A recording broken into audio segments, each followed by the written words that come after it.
Antes de comenzar no olvides suscribirte, darle like y comentar. Puedes seguirme en mis redes sociales para apoyarme y proponerme nuevas historias. Enlaces en la descripción. Percy Jackson y los dioses del Olimpo. La batalla del laberinto. De Rick Riordan. Capítulo 3. Jugamos con escorpiones al corre que te pillo. Al día siguiente, durante el desayuno, había mucho revuelo en el comedor. Al parecer, a las 3 de la madrugada se había localizado un dragón etíope en la frontera del campamento. Yo estaba tan exhausto que había seguido durmiendo pese al alboroto. Los límites mágicos habían mantenido al monstruo a raya, pero este siguió merodeando por las colinas intentando encontrar algún punto débil en nuestras defensas y no pareció dispuesto a marcharse hasta que Lee Fletcher, de la cabaña de Apolo, y 2 de sus camaradas se pusieron a perseguirlo. Cuando el dragón tuvo una docena de flechas alojadas en las grietas de su armadura, captó el mensaje y se retiró. Debe seguir ahí fuera, nos advirtió Lee durante los anuncios de la mañana. Tiene clavadas 20 flechas en el pellejo y lo único que hemos conseguido es enfurecerlo. Es de un color verde intenso y mide 9 metros. Sus ojos, se estremeció. Buen trabajo, le dijo Quirón, dándole una palmada en el hombro. Que todo el mundo permanezca alerta, pero sin perder la calma. Esto ya sucedió otras veces. Así es, intervino Quintus desde la mesa principal. Y volverá a ocurrir. Cada vez con más frecuencia. Hubo un murmullo general. Todos habían oído los rumores, Luke y su ejército de monstruos planeaban invadir el campamento. Muchos de nosotros creíamos que el ataque se produciría aquel verano, pero nadie sabía cómo ni cuándo. Que el número de campistas fuera más bien bajo no ayudaba mucho. Solo éramos unos 80. 3 años atrás, cuando yo había empezado, había más de 100. Ahora, en cambio, unos habían muerto, otros se habían unido a Luke y algunos habían desaparecido.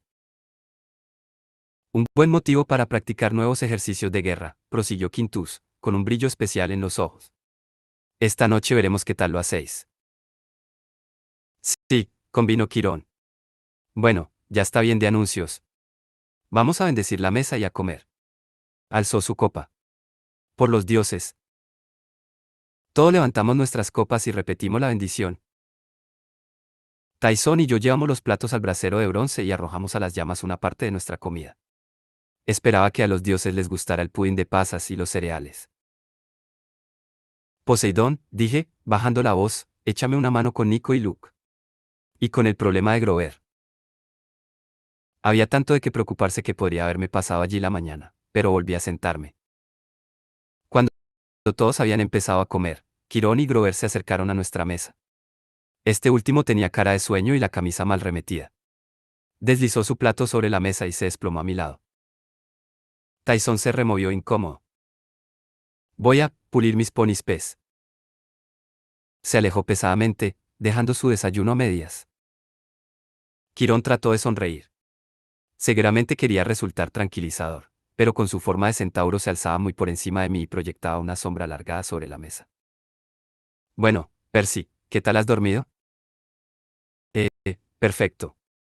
No entendía a qué venía la pregunta. Era posible que supiera algo del extraño mensaje Iris que había recibido. Me he traído a Grover, dijo Quirón, porque he pensado que quizá queráis, discutir la situación. Ahora, si me disculpáis, he de enviar unos cuantos mensajes Iris. Nos vemos más tarde. Dirigió una mirada cargada de intención a Grover y salió trotando del pabellón. ¿De qué está hablando? Pregunté. Grover masticaba sus huevos. Me di cuenta de que estaba distraído porque arrancó de un mordisco las púas del tenedor y se las tragó también. ¿Quiere que me convenzas? Musitó.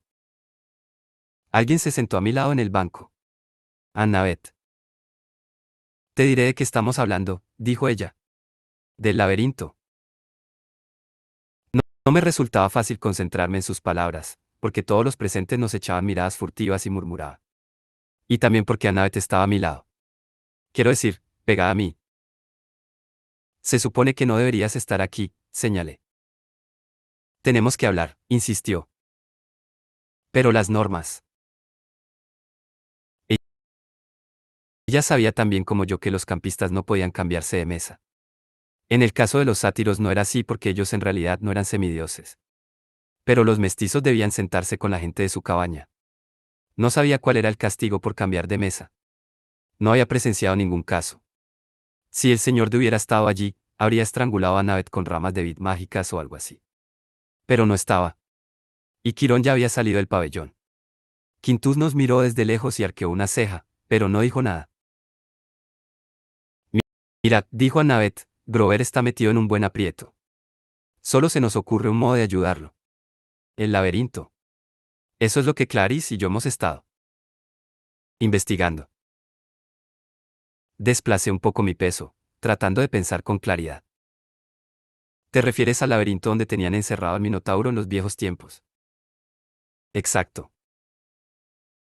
O sea, que ya no está debajo del palacio del rey de Creta, deduje, sino aquí en Norteamérica, bajo algún edificio. ¿Qué te parece?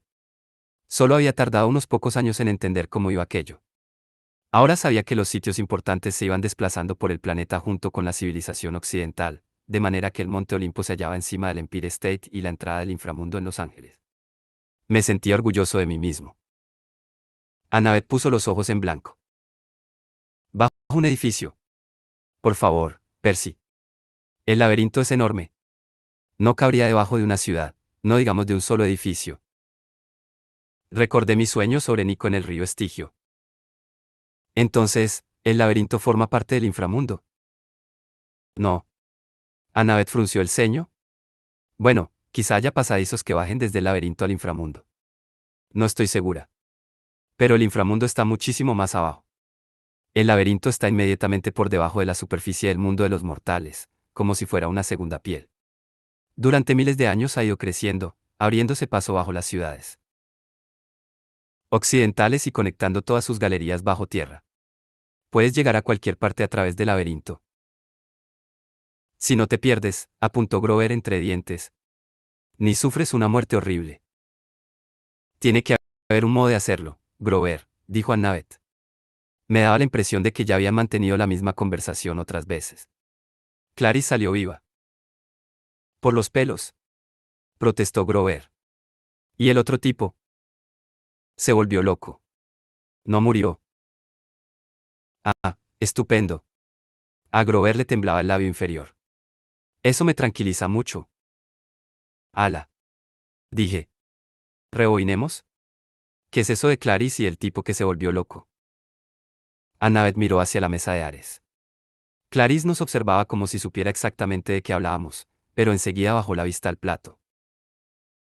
El año pasado, dijo mi amiga con un hilo de voz, Clarice emprendió una misión que Quirón le había encargado.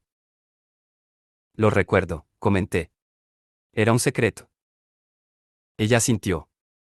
Pese a la seriedad con que se comportaba, me alegraba ver que ya no estaba enfadada conmigo. Y más bien me gustaba que hubiera transgredido las normas para venir a sentarse a mi lado. Era un secreto, dijo, porque encontró a Chris Rodríguez. ¿El de la cabaña de Hermes? Lo recordaba de hacía un par de años.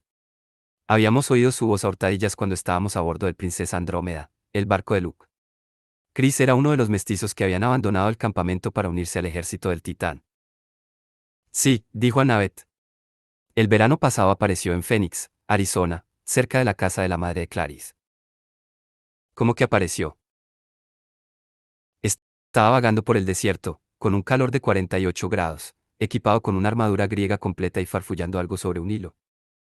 Un hilo. Se había vuelto loco de remate. Clarice lo llevó a casa de su madre para que los mortales no lo internaran en un manicomio. Le prodigó toda clase de cuidados para ver si se recuperaba. Quirón viajó hasta allí y habló con él, pero tampoco sirvió de mucho. Lo único que le sacaron fue que los hombres de Luke habían estado explorando el laberinto. Me estremecí, aunque en realidad no sabía exactamente por qué. Pobre Chris.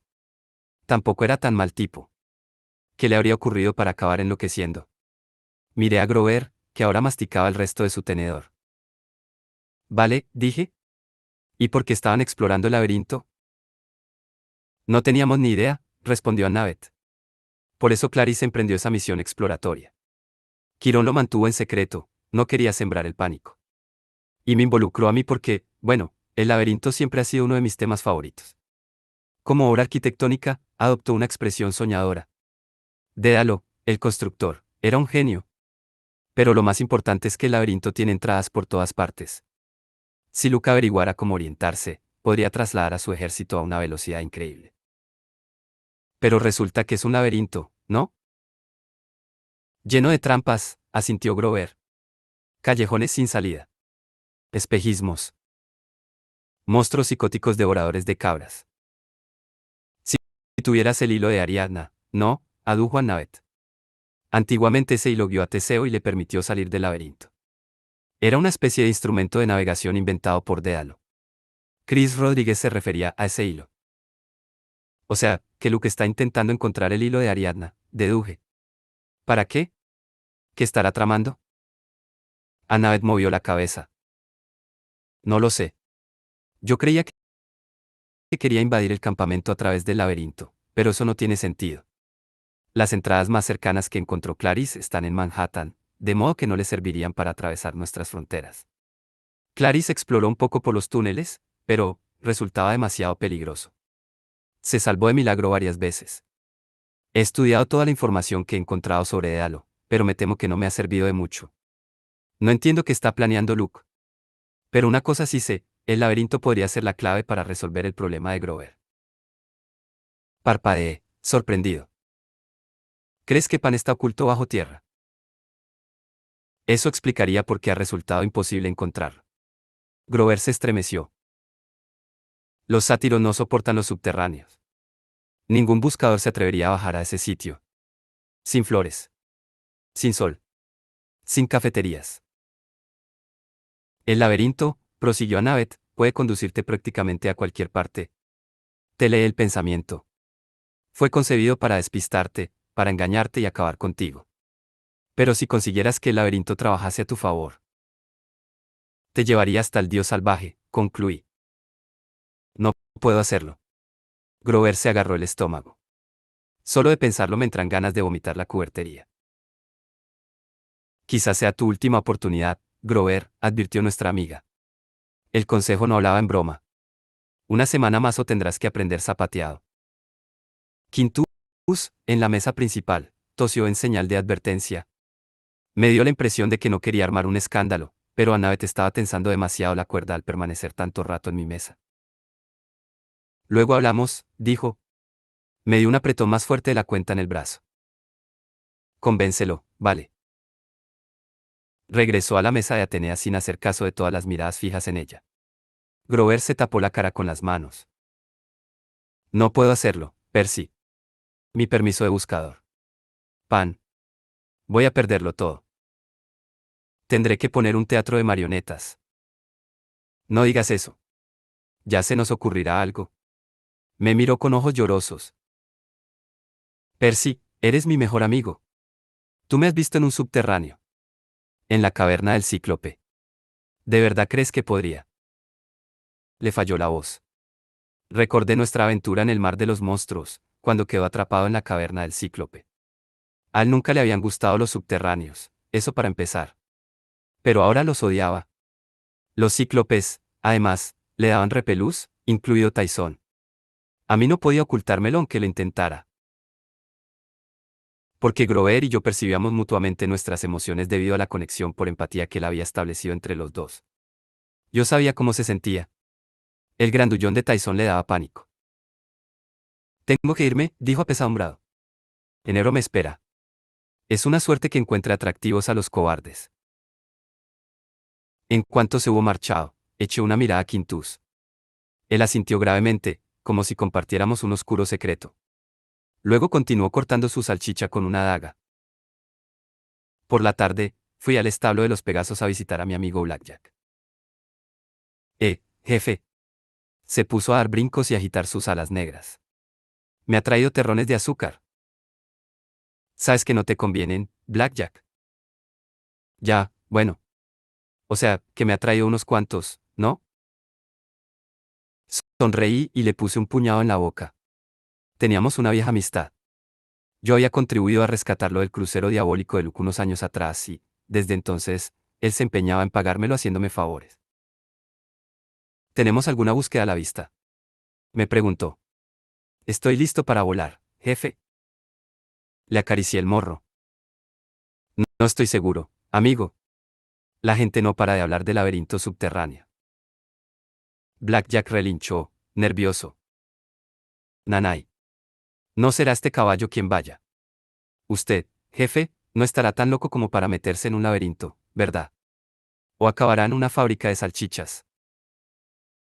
Quizá tengas razón, Blackjack. Ya veremos. Masticó los terrones. Luego agitó las crines como si tuviera una subida de azúcar. Waf. Material de primera. Bueno, jefe, si recupera el juicio y quiere ir volando a algún sitio, solo ha de silbar. El viejo Blackjack y sus colegas se llevarán por delante a quien haga falta. Le dije que lo tendría en cuenta. Luego entró en los establos un grupo de jóvenes campistas para empezar sus clases de equitación aérea y decidí que era hora de marcharse.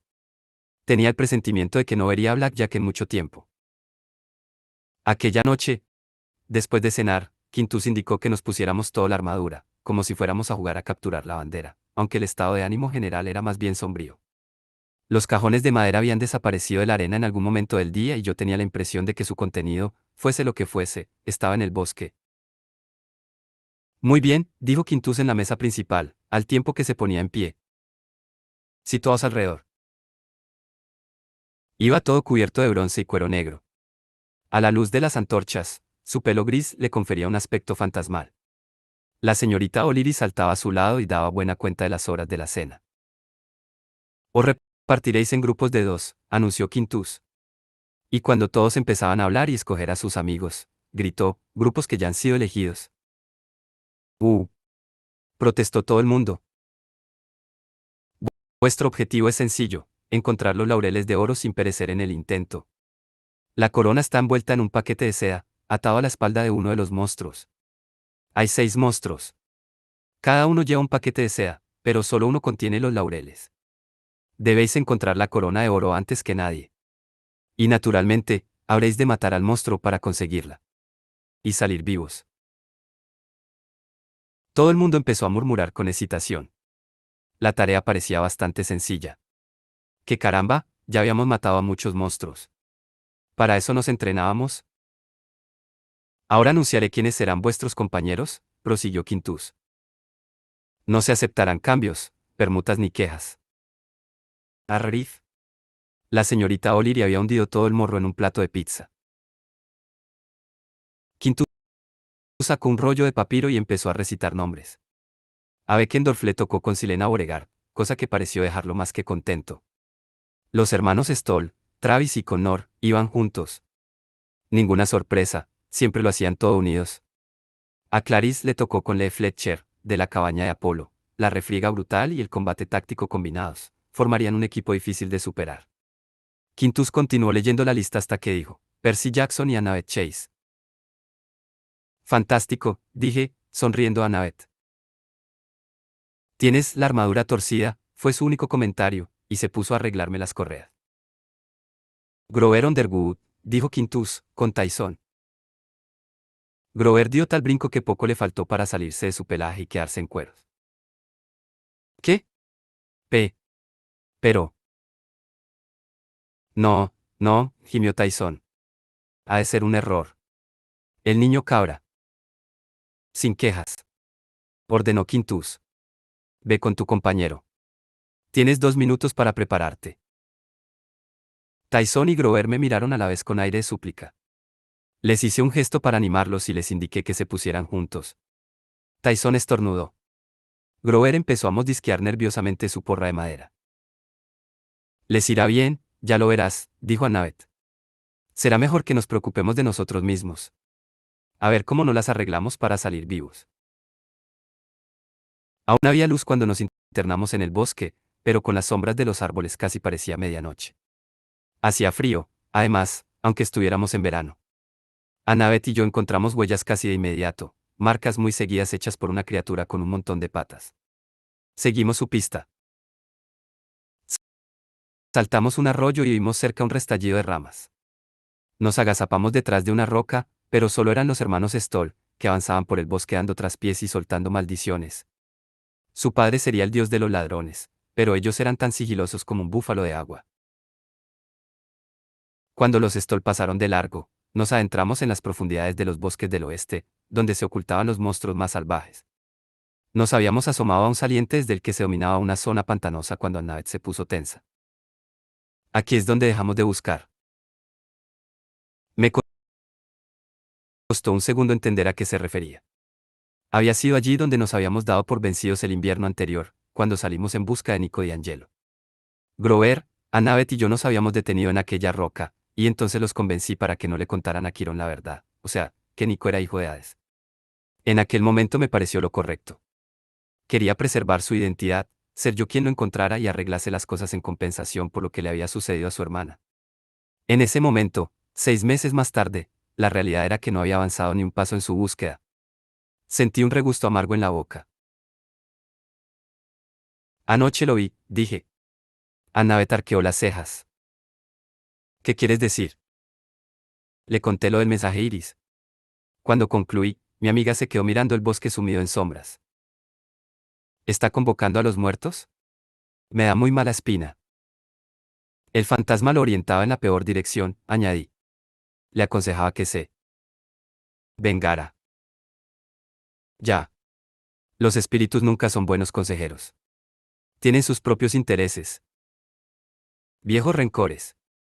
Y odian a los vivos. Vendrá por mí, vaticiné. Ese espíritu habló de un laberinto. Ella sintió.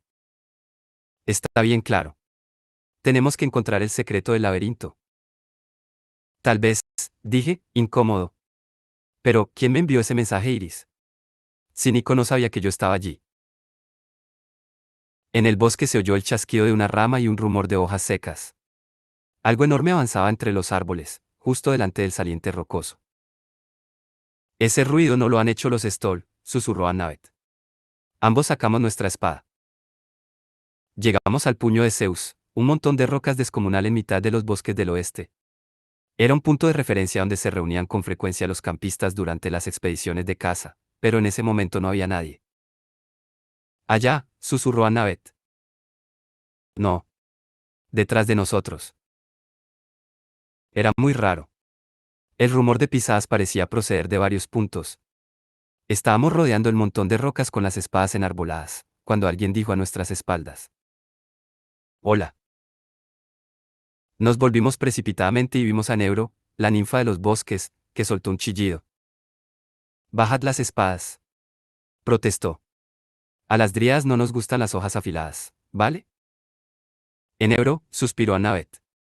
¿Qué haces aquí? Yo vivo aquí.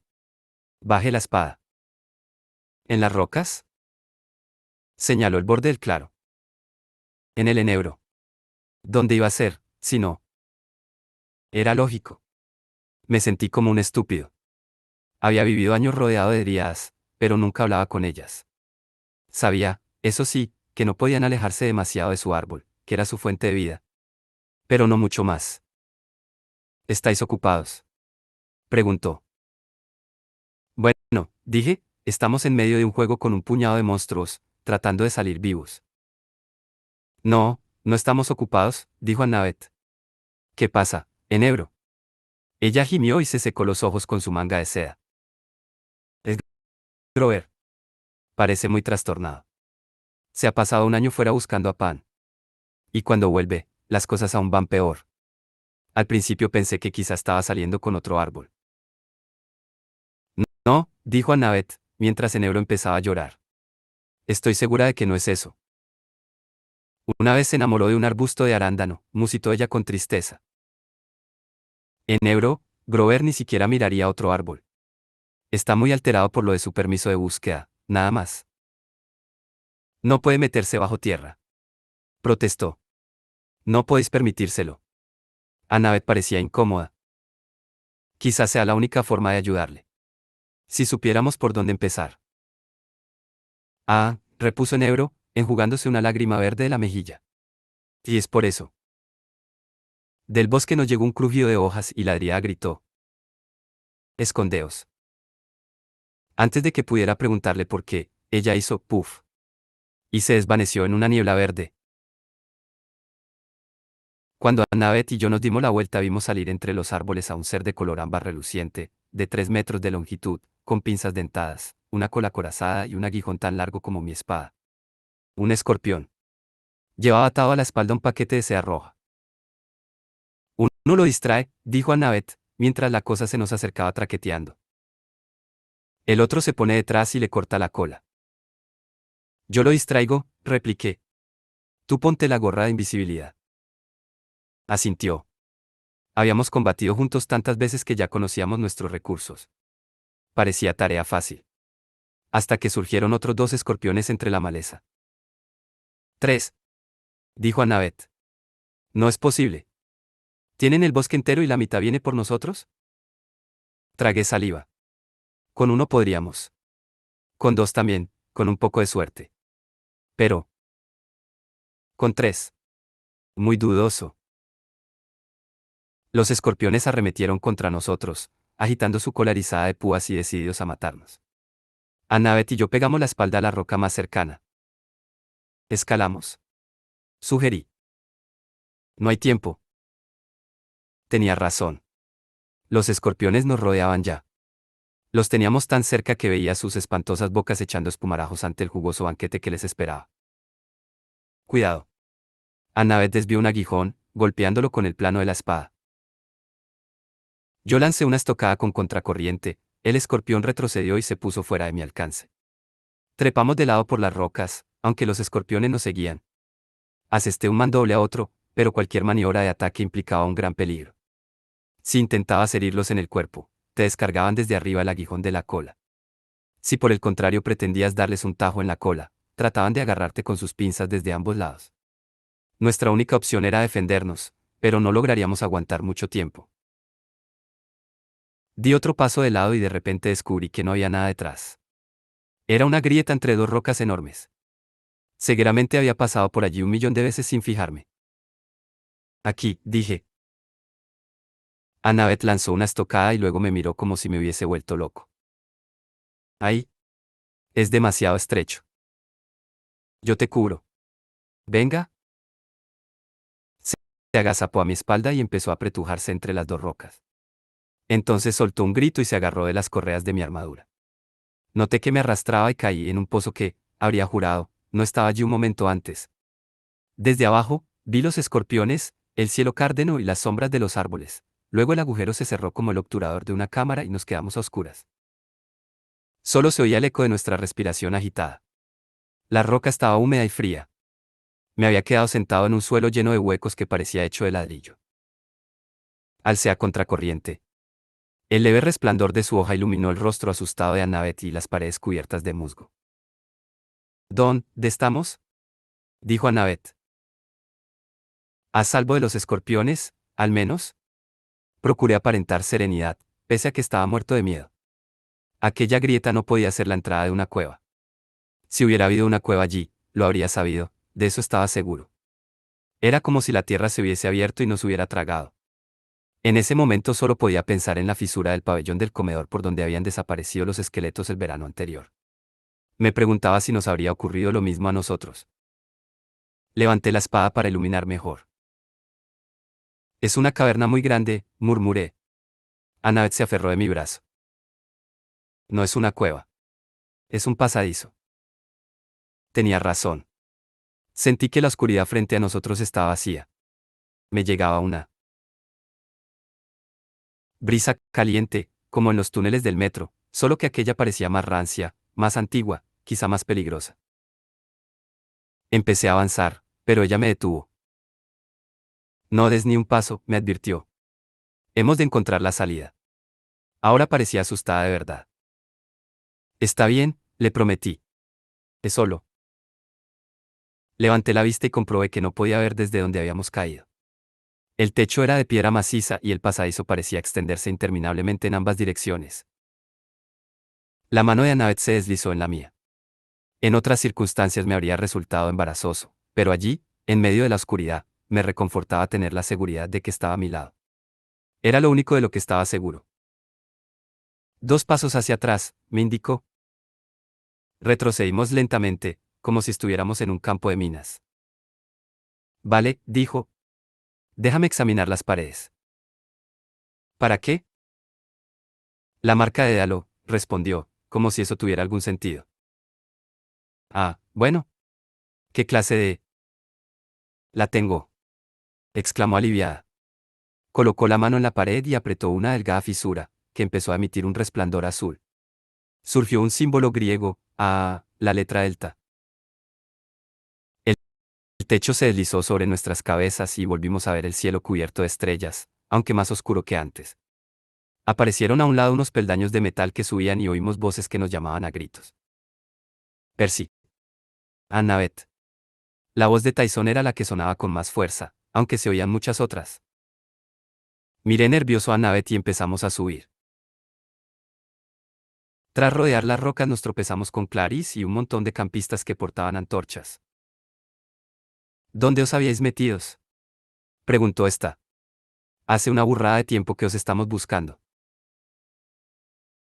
Pero si solo han sido unos minutos, repliqué. Quirón se acercó al trote, seguido de Tyson y Grover. Percy. Exclamó Tyson. ¿Estás bien? Perfectamente, aseguré. Nos hemos caído en un agujero. Todos los demás me miraron con aire escéptico y luego se volvieron para observar a Annabeth. En serio. Insistí. Nos perseguían 3 escorpiones, así que echamos a correr y nos escondimos entre las rocas. Pero fue solo un minuto. Habéis desaparecido durante casi una hora, declaró Quirón. El juego ha terminado. Sí, masculló Grover. Habríamos ganado, pero un cíclope se me ha sentado encima. Ha sido un accidente, protestó Tyson, y estornudó. Clarice llevaba los laureles de oro, pero ni siquiera había alardeado de ello, cosa nada normal en ella. Un agujero, dijo, suspicaz. Annabeth respiró hondo. Miró a los demás campistas. Quirón, tal vez tendríamos que hablar en la casa grande. Clarice sofocó un grito. Lo has encontrado, ¿verdad? Annabeth se mordió el labio. Yo. Sí. Bueno, los dos. Todos los campistas empezaron a hacer preguntas, tan desconcertados como yo mismo, pero Quirón alzó una mano para imponer silencio. Ni esta noche es el momento ni este el lugar adecuado.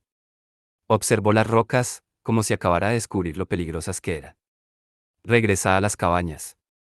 Dormid un poco. Habéis jugado bien, pero ya ha pasado el toque de queda hace rato. Se alzaron murmullos y quejas, pero todos se fueron retirando poco a poco, hablando entre ellos y lanzándome miradas suspicaces. Esto lo explica todo, dijo Clarice. Explica lo que Luke anda buscando. A ver, un momento, intervine. ¿A qué te refieres? ¿Qué hemos encontrado? Annabeth se volvió hacia mí con una sombra de inquietud en la mirada.